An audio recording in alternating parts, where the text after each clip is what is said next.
சில techniques use பண்ணும் பொழுது ரொம்ப ஈஸியாக உங்களால் இங்கிலீஷில் பேச முடியும். அந்த மாதிரி ரொம்ப சிம்பிளான டெக்னிக் தான் நான் உங்களுக்கு இந்த வீடியோவில் சொல்லி கொடுத்துருக்கேன். ஒரு சென்டென்ஸ் கிரியேட் பண்ண டெக்னிக் என்னன்னா சப்ஜெக்ட் வேர்ப் ஆப்ஜெக்ட். முதல்ல சப்ஜெக்ட், அதுக்கப்புறம் வேர்ப், அதுக்கப்புறம் ஆப்ஜெக்ட். இப்போ நம்ம என்ன பண்ண போறோம் அப்படின்னு சொன்னா ஹாவ் அல்லது ஹேஸ் யூஸ் பண்ணி எப்படி சென்டென்சஸ் கிரியேட் பண்றது அப்படிங்கிறத பத்தி நாம இப்போ பார்க்க போறோம். ஸோ இந்த ஹாவ் அல்லது ஹேஸ் யூஸ் பண்ணி சென்டென்சஸ் கிரியேட் பண்ணுறதுக்கான டெக்னிக் அல்லது ஃபார்முலா என்னென்னா subject plus have or has plus V3 form of verb. அப்போ இந்த V3 ஃபார்ம் ஆஃப் வேர்ப் அப்படிங்கிறது என்ன அப்படின்னா தமிழில் இதை இறந்த கால வினையெச்சம் அப்படின்னு சொல்கிறாங்க. ஸோ இப்போ உங்களுக்கு நான் ஒரு எக்ஸாம்பிளோட சொல்கிறேன். இப்போ ட்ரிங்க் அப்படிங்கிறது வந்து ப்ரெசன்ட் டென்ஸ் நிகழ்கால வினைச்சொல். அதே மாதிரி ட்ராங்க் அப்படிங்கிறது பாஸ்ட் டென்ஸ் இறந்த கால வினைச்சொல். ட்ரங்க் அப்படிங்கிறது இறந்த கால வினையெச்சம். அப்போ V3 ஃபார்ம் ஆஃப் வேர்ப் அப்படின்னா என்னன்னா past participle form of verb அப்படின்னு சொல்லுவோம். அப்போ இந்த past participle form of verb எந்தெந்த சிச்சுவேஷன்ல எந்தெந்த சூழ்நிலையில நம்ம வந்து இந்த past participle form of verb use பண்ணி சென்டென்சஸ் கிரியேட் பண்றதுங்கிறத முதல்ல நம்ம பார்த்துட்டோம் அப்படின்னு சொன்னா அதுக்கப்புறம் சென்டென்ஸ் கிரியேட் பண்றது அப்படிங்கிறது ரொம்ப ஈஸியான விஷயம் தான். பட் இதை எங்க அப்ளை பண்ணணும்னு உங்களுக்கு தெரிஞ்சிருக்கணும்ல, அதை முதல்ல நான் உங்களுக்கு சொல்லிடுறேன். இப்போ இந்த V3 ஃபார்ம் ஆஃப் வேர்பை நாங்கள் எப்படி தெரிஞ்சுக்கிறது அப்படின்னு நீங்கள் கேட்டிங்கன்னா நீங்கள் கூகுளில் போய் V1 V2 V3 form of verb அப்படின்னு போட்டிங்கன்னா உங்களுக்கு நிறைய டேப்லேஷன்ஸ் வரும். அந்த டேப்லேஷன்ஸை நீங்கள் ஒரு நாளும் கோ த்ரூ பண்ணுங்கள். நீங்கள் கோ த்ரூ பண்ணிங்கனாலே போதும், கொஞ்ச நாளில் உங்களுக்கு இந்த V1 V2 V3 form of verb familiar ஆயிரும். நீங்கள் நிறைய சென்டென்சஸ் கிரியேட் பண்ணி பழகணும், பேசி பழகணும். அப்படி நீங்கள் பேசும் பொழுது தான் உங்களுக்கு இந்த வேர்ப்லாம் எந்த இடத்துல போடணும், இந்த டென்சஸ்லாம் எந்த இடத்துல யூஸ் பண்ணணும் அப்படிங்கிற ஒரு ஃபெமிலியாரிட்டி அண்ட் ஐடியா கிடைக்கும்.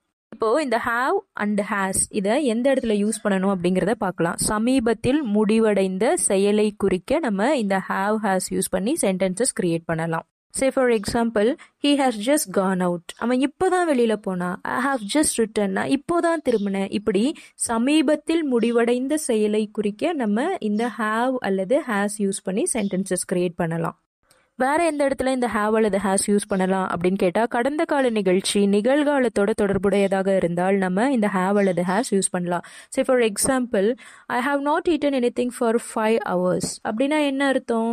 5 மணி நேரமாக நான் எதுவும் சாப்பிடவில்லை அப்படின்னு அர்த்தம். அப்படின்னா அது என்ன மீன் பண்ணுது? இன்னமும் நான் எதுவும் சாப்பிடல, கடந்த 5 மணி நேரமாகவும் நான் எதுவும் சாப்பிடல அப்படிங்கிறத மீன் பண்ணுது. அதாவது கடந்த கால நிகழ்ச்சி நிகழ்காலத்தோட இங்க தொடர்பு படுத்தி இருக்கு.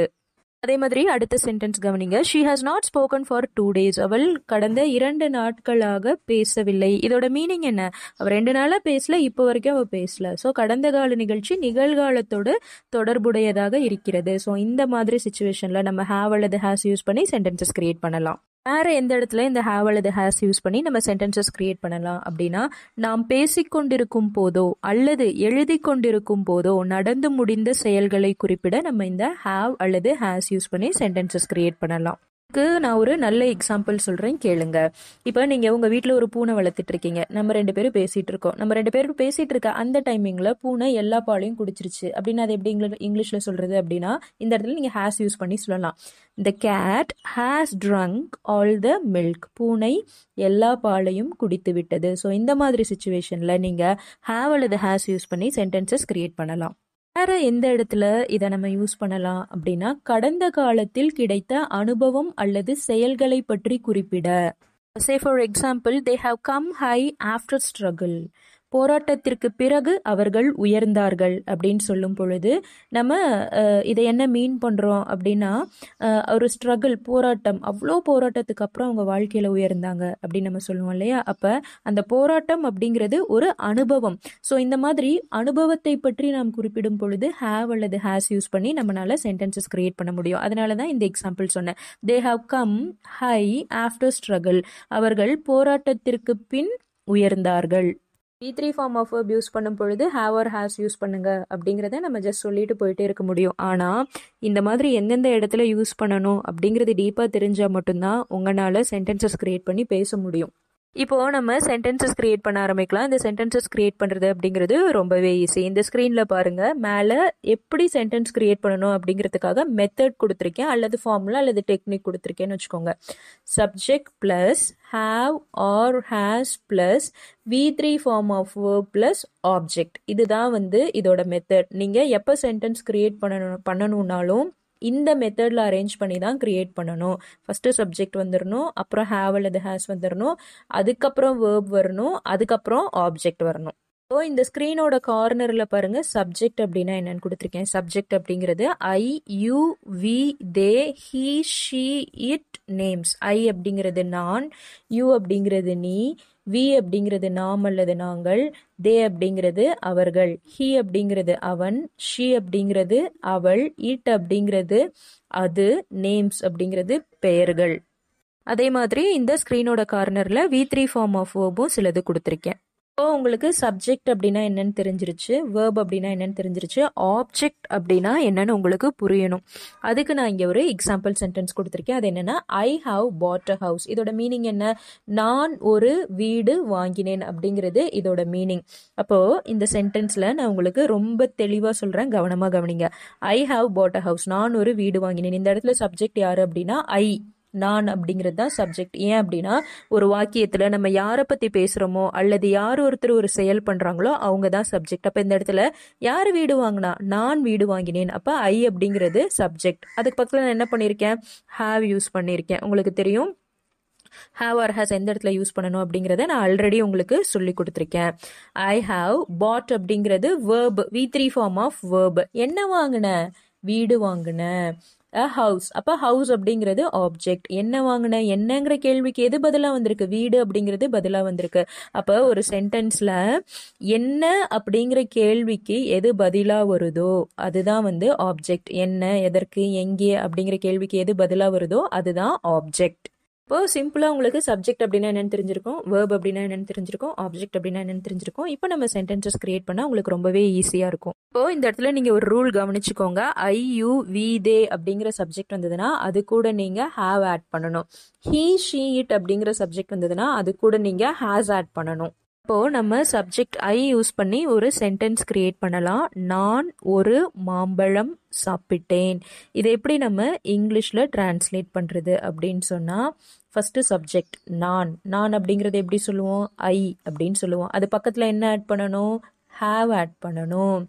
அது பக்கத்துல வேர்ப் சாப்பிட்டேன், eaten, E3 form of verb eaten. அது பக்கத்துல ஆப்ஜெக்ட் என்ன சாப்பிட்டேன்? ஒரு மாம்பழம் சாப்பிட்டேன், a mango. I have eaten a mango. இந்த மாதிரி தான் நீங்க சென்டென்ஸ் கிரியேட் பண்ணணும். இப்போ அடுத்த சென்டென்ஸ் கிரியேட் பண்ணலாம். நீ கிரிக்கெட் விளையாடினாய். இது எப்படி இங்கிலீஷ்ல சொல்றது? நீ அப்படிங்கறத நம்ம எப்படி இங்கிலீஷ்ல சொல்லுவோம்? யூ அப்படின்னு சொல்லணும். அது பக்கத்துல என்ன வரணும்? ஹாவ் வரணும். You have. அது பக்கத்துல வேர்ப் வரணும். பிளேட். என்ன விளையாடினாய்? கிரிக்கெட் விளையாடினாய். Cricket. You have played cricket. அப்ப யூ அப்படிங்கிறது சப்ஜெக்ட். சப்ஜெக்ட் பக்கத்துல ஹாவ் போட்டுட்டோம் நம்ம. அதுக்கு பக்கத்துல வேர்ப் போட்டுட்டோம். கிரிக்கெட் அப்படிங்கிறது object. So you have played cricket. இது பாருங்க, நாங்கள் ஒரு கடிதம் எழுதினோம். இது எப்படி இங்கிலீஷ்ல சொல்றது? நாங்கள் அப்படிங்கிறத வி அப்படின்னு சொல்லலாமா இங்கிலீஷ்ல? வி. அது பக்கத்துல என்ன போடணும்? ஹாவ் போடணும். அதுக்கு பக்கத்துல verb written, V3 form of verb written. We have written. என்ன எழுதினோம்? ஒரு கடிதம், a letter. We have written a letter. அவர்கள் ஜூஸ் குடித்தார்கள். இதை எப்படி நம்ம இங்கிலீஷ்ல சொல்றது? அவர்கள் இங்கிலீஷ்ல எப்படி சொல்லலாம்? தே அப்படின்னு சொல்லலாமா? தே பக்கத்துல என்ன போடணும்? ஹாவ் போடணும். They have. அது பக்கத்துல verb, V3 form of verb drunk. குடித்தார்கள். They have drunk. அது பக்கத்துல ஆப்ஜெக்ட். என்ன குடித்தார்கள்? ஜூஸ் குடித்தார்கள். They have drunk the juice. அவர்கள் ஜூஸ் குடித்தார்கள் அப்படிங்கறத they have drunk the juice அப்படின்னு நம்ம டிரான்ஸ்லேட் பண்ணணும். அவள் ஹிந்தி கற்றுக் கொடுத்தாள். இது எப்படி இங்கிலீஷ்ல சொல்றது? அவள் அப்படிங்கறத நம்ம எப்படி சொல்லலாம்? she அப்படின்னு இங்கிலீஷ்ல சொல்லலாமா? அது பக்கத்துல என்ன போடணும்? has போடணும். she வந்ததுன்னா has போடணும். அப்புறம் verb போடணும். அப்ப verb என்ன? taught. கற்றுக் கொடுத்தாள், taught. அது பக்கத்துல ஆப்ஜெக்ட். என்ன கத்து கொடுத்தா? ஹிந்தி கத்து கொடுத்தா. அப்ப அவள் ஹிந்தி கற்றுக் கொடுத்தாள். அது எப்படி சொல்றது? she has taught Hindi. அது ஒரு கூடு கட்டியது. இது எப்படி இங்கிலீஷ்ல சொல்றது? அது எப்படி நம்ம சொல்றது இங்கிலீஷ்ல? இட். அது பக்கத்துல என்ன போடணும்? ஹேஸ் போடணும். அது பக்கத்துல என்ன போடணும்? verb போடணும். verb என்ன? கட்டியது, built. V3 form of verb built. அது பக்கத்துல ஆப்ஜெக்ட் போடணும். ஆப்ஜெக்ட் என்ன? ஒரு கூடு, a nest. அது ஒரு கூடு கட்டியது. It has built a nest. Ram football விளையாடினான். இது எப்படி இங்கிலீஷில் சொல்கிறது? ஃபர்ஸ்ட் சப்ஜெக்ட் எழுதிக்கோங்க. சப்ஜெக்ட் என்ன? ராம். பக்கத்தில் என்ன போடணும்? ஹேஸ் போடணும். அது பக்கத்தில் என்ன போடணும்? வேர்ப் போடணும். விளையாடினான் எப்படி இங்கிலீஷில் சொல்கிறது? V3 form of played. Ram has played. அது பக்கத்தில் என்ன போடணும்? ஆப்ஜெக்ட் போடணும். ஆப்ஜெக்ட் என்ன? Football. Ram has played football. So இந்த மாதிரி தான் நீங்கள் சென்டென்சஸ் க்ரியேட் பண்ணணும் ஹேவ் ஆர் ஹேஸ் யூஸ் பண்ணி. இப்போது இந்த செக்மெண்ட் உங்களுக்கான டாஸ்க். நீங்கள் என்ன பண்ணணும்னா, நான் கொடுத்துருக்க தமிழ் சென்டென்ஸை இங்கிலீஷில் ட்ரான்ஸ்லேட் பண்ணி காமெண்ட் பாக்ஸில் போடுங்க. நான் ஹோம்ஒர்க் முடித்து விட்டேன். நான் ஹோம்ஒர்க் முடித்து விட்டேன். இதை அப்படியே ஹேவ் ஆர் ஹேஸ் யூஸ் பண்ணி இங்கிலீஷில் ட்ரான்ஸ்லேட் பண்ணுங்கள். அடுத்த சென்டென்ஸ், அவன் லெட்டர் எழுதினான். அவன் லெட்டர் எழுதினான். அடுத்த சென்டென்ஸ் கவனிங்க. சீதா கிரிக்கெட் விளையாடினாள். சீதா கிரிக்கெட் விளையாடினாள்.